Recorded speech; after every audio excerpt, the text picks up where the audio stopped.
Usually when NASA launches a rocket to the space station, the launch window is instantaneous. If the weather or anything else isn't good right at that very second, they just don't go. But this time, it's not NASA launching, and those 4 civilians are not going to the space station.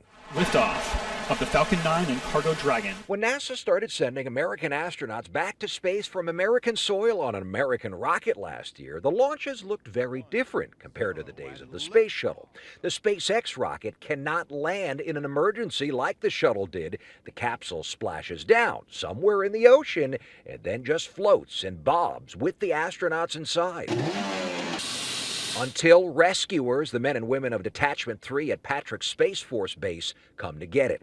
So NASA now has a complicated set of rules involving wave height, wind speed, lightning, clouds, and rain up and down the East Coast and across the Atlantic that decide on any given launch day if it's safe to fly and safe to rescue if needed. There's been a great deal of thought put into it. Stephen Payne is a former space shuttle test director. He was in charge of contingency planning, things that could go wrong. He says during a SpaceX crewed launch, NASA monitors the weather at 50 different locations, from Cape Canaveral up the eastern seaboard and all the way to Ireland. If the entire path has got heavy winds and high seas, then it's an easy decision.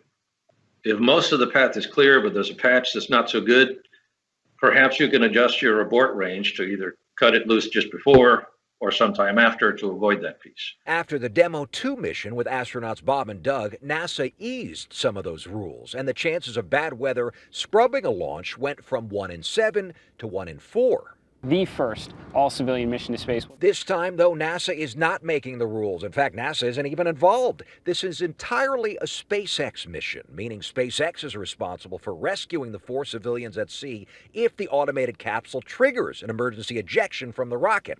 That also means it's up to SpaceX when to launch. And this time, the flight path does not take the capsule up to the International Space Station. The Inspiration4 crew has no destination except space for 3 days, just orbiting the Earth 360 miles up. That's actually higher than the space station.